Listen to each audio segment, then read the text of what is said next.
Okay, hello and welcome back. I am Lori Williams, and I am an energy healer. Sorry about that. A psychic medium, animal communicator, and spiritual teacher. And today I have a guest with me, um, and I'm gonna let her introduce herself and explain exactly what she does. Hi, everyone. I'm Carla Center. I am an energy healer. I work with subconscious healing and traumas. And my business is called Love Energy LLC because I am here to work with people who have been suffering with people pleasing and narcissistic abuse. And that's what my focus is. Awesome, awesome, awesome. Okay, so Carla and I, just to give you guys all a little bit of backstory. Behind the scenes, Carla and I have become BFFs, and we talk every single day.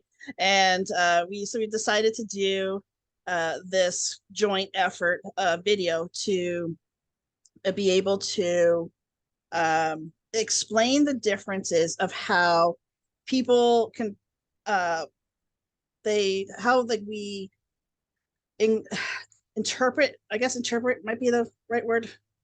I'm gonna say interpret or not energy, our trauma. Right. How does our trauma stick to us? Like so, Yes. and it's very, very, very different. So one thing through our conversations that Carla and I both have in common is sexual assault. So that's part of our trauma from our history. Yeah. And very, very different, but also very, very similar. But how we Yes. processed it or how we internalized it, internalizing is a better word. How we internalize is definitely very, very different. So, Carla, if you want to begin by explaining how you internalized your trauma, and then I'll speak again after that. Okay, so how I internalize my trauma. So I will share with you all that my trauma happened when I was a younger child, and it had stopped like 5 years before like really it hit me, and I really internalized it the way I'm going to explain. So I was 16 years old, and I had come across this group of teens that are trying to make a difference, and they stirred something up in me. They stirred up the fact that not only did I want to heal from being molested as a child, but I wanted to make a difference in other people's lives. So I internalized it as I didn't want anybody to feel the way I felt, to feel unloved, unwanted, unimportant, like they were a piece of trash that didn't matter. Um, and so even way back then at 16, I wrote like anonymously in the school newspaper because I happened to be one of the editors on the paper, a page long talking about my experience, hoping that it would allow other kids to reach out for help, to heal, to make a difference in their own lives, because I didn't want anyone to feel the way I felt. So that, and I volunteered at 17 at a nonprofit. Like I have been on the wanting to help others heal, but not very focused on my own healing. Isn't that And ironic? that, yeah, That's yeah, always and how it goes. stayed on that for a very, very long time, because I still had that. I wasn't important from all of that. It taught me to be a trauma bonder. Like, as a little girl, I trauma bonded with this person that was so important in my life. And so that's how I started a lot of my relationships, trauma bonding. So you pull in those people that have been through traumas. And my thought was, I've got to make sure they feel loved, important, and like can see what life can be. I am very empathetic, as I'm sure you are. I could walk in a room, I could read people's energy. I never have seen people for their physical appearance. Like I'll always tell everybody, listen, if you're going to lose a lot of weight, unless something's drastic, I probably won't notice right off because that's not how I see you. When I look at you, I see all of you, not the Mhm. physical. Exactly. Yeah, I totally relate to that. My story is very different. Well, similar but different. I The abuse started around the age of 3 for me, and then the sexual assault turned into like age of 6 or 7. Obviously, I mean, at that age, I don't really have an exact play-by-play of exactly of the events of how they played out. But I do know through events that had happened that we moved someplace when I was like the place that I was raised at, the home that I was raised at. We moved there when I was 7 years old, and I know by then it had pretty much all stopped. So that's just kind of my frame of reference. But for me, unlike Carla, I went completely into shutting everything down, like shut down my emotions, shut down the fact that I care about anybody. And I masked. I was like this tough guy attitude. I mean, I'm only 5'3", so I probably wasn't fooling anybody. But to me, it was that was my safe place. Right. Um, and I how like with you, Carla, how you were saying that you became very like hyper aware of what other people's needs were, and you started putting other people's needs before your own. I didn't care what other people's needs were because I didn't care about my own either. So Right. it wasn't until i I was in my first relationship that I actually started to realize that I could safely care about someone. I could safely be in a sexual relationship with someone, because, I was just so afraid of even having that kind of closeness with anyone that it did not translate well in my first relationship. Um, and he was the only one I was with for 10 years. But it came down to the fact that that's when I started to realize that I could feel, that I could care about other people. And I became like hyper focused on his everything he wanted and his well being. And to me, I seen that as a healthy relationship because at least I was caring for the first time. I was giving a shit about like who that somebody else outside of me, like what they cared about. But I still wasn't caring about myself. And it wasn't until I got out of that relationship, and unfortunately, there was a couple relationships after that that didn't work out so well either.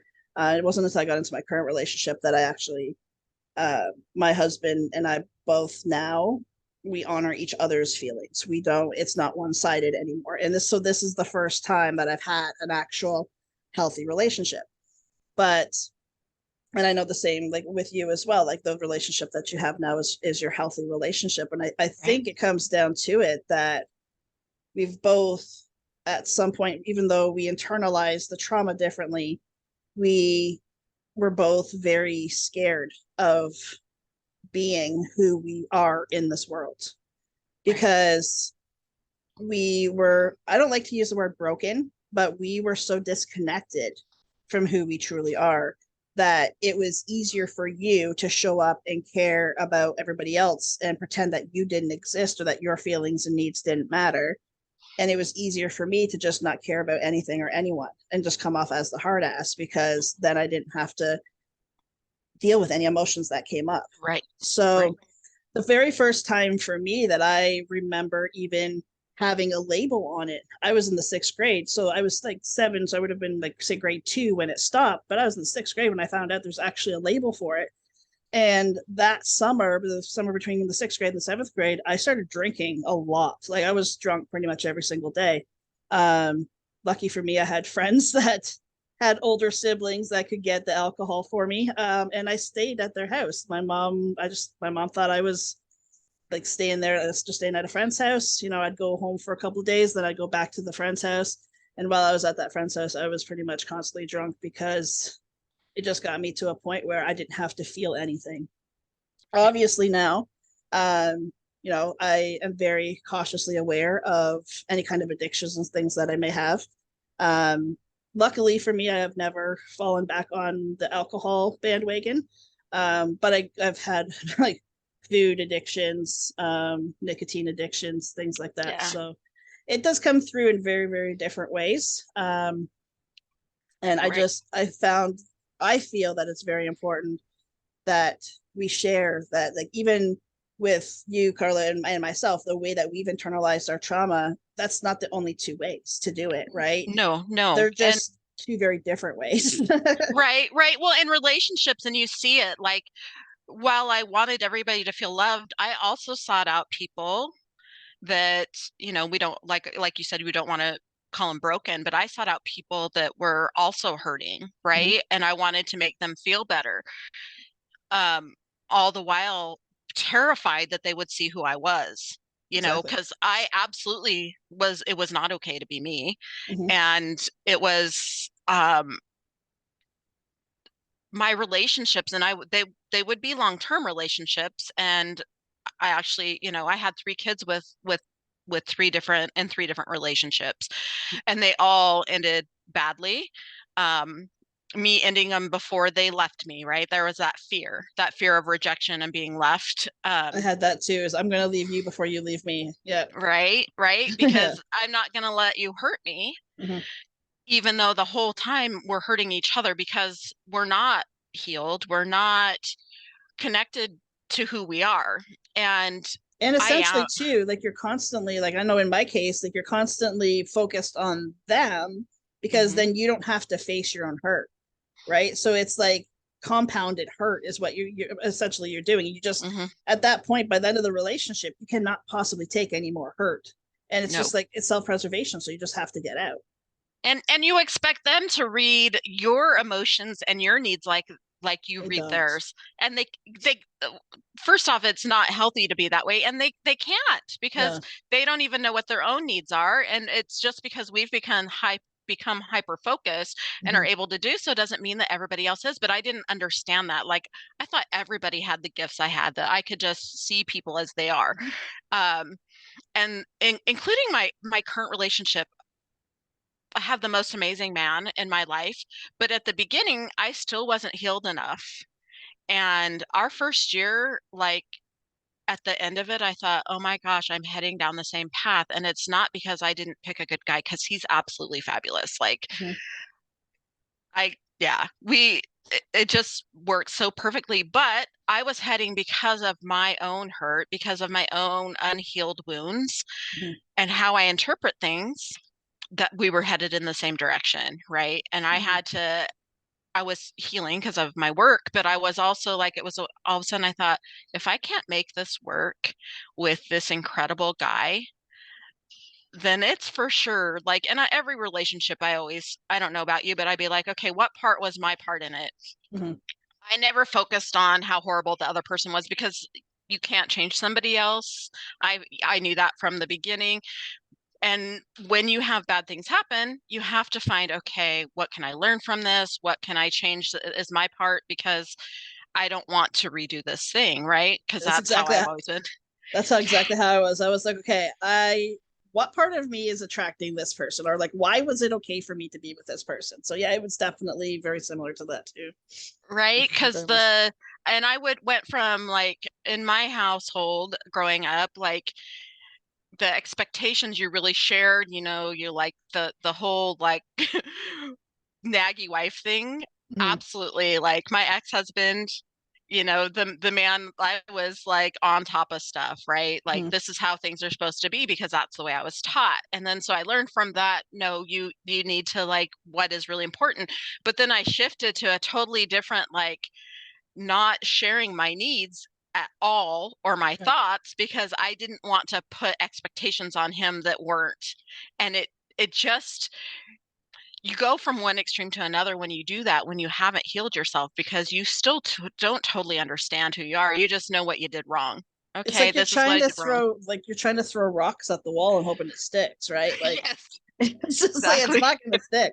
I remember going through that too. Like with my first husband, I treated him very much like a child. Like if he did something that I didn't like, rather than like I would talk with him about it too, but I would like like there's one time we were struggling to put food on the table for like the two kids, and he was aware of the financial situation, and he went out and spent 4 grand on some stupid part for his motorcycle.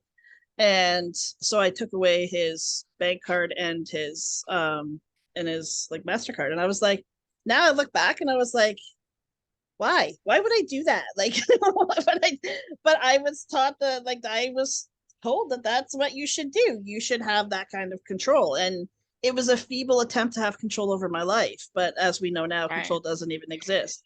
And in the relationship that I'm in now, I actually still did that running thing that we were talking about earlier for the first little while. And my husband, I swear he's got to be one of the strongest men I know, because he put up with a lot of shit for our first part of our relationship, because anytime I had had an argument or a disagreement in my past relationships, they always wanted to leave, or I wanted to leave. One of us wanted to leave. Hmm. Again, unhealthy relationships, right?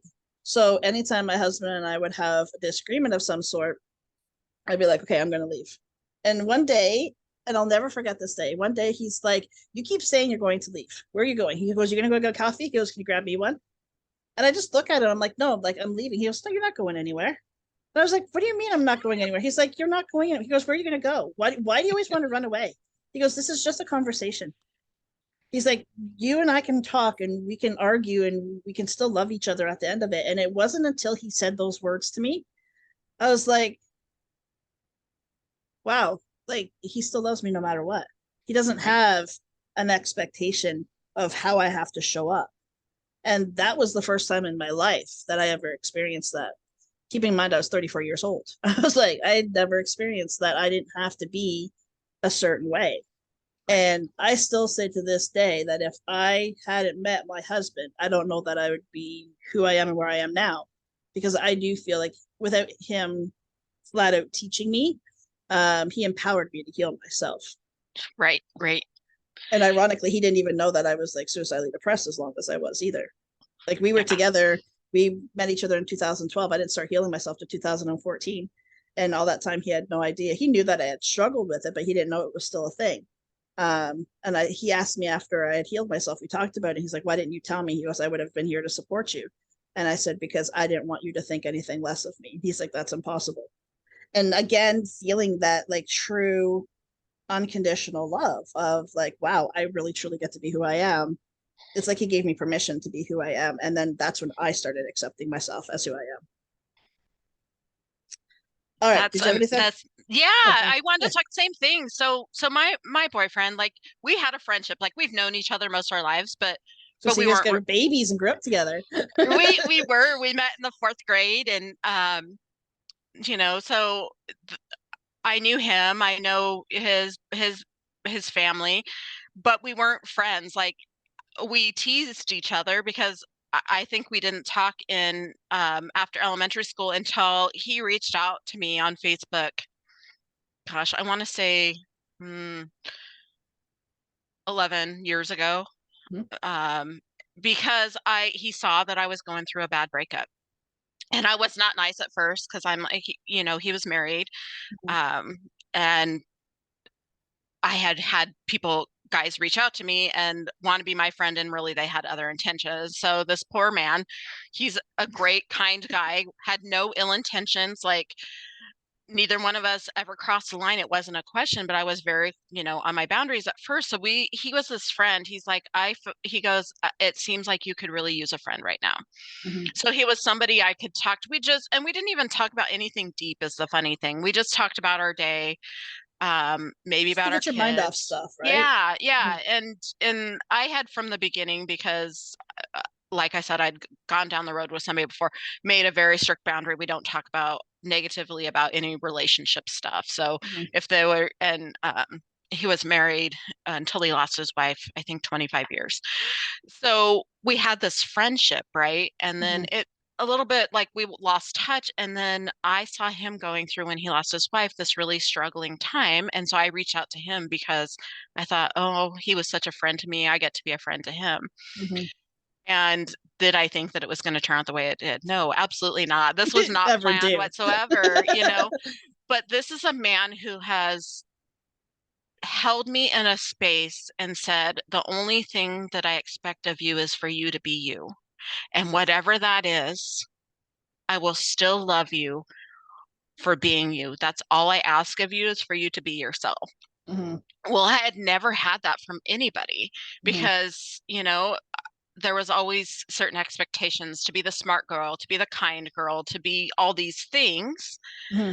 Um, and he just held me in this space and I didn't know what to do with it, right? At first, like, okay, I am a healer, but I've never focused on me. I don't know how to focus on me.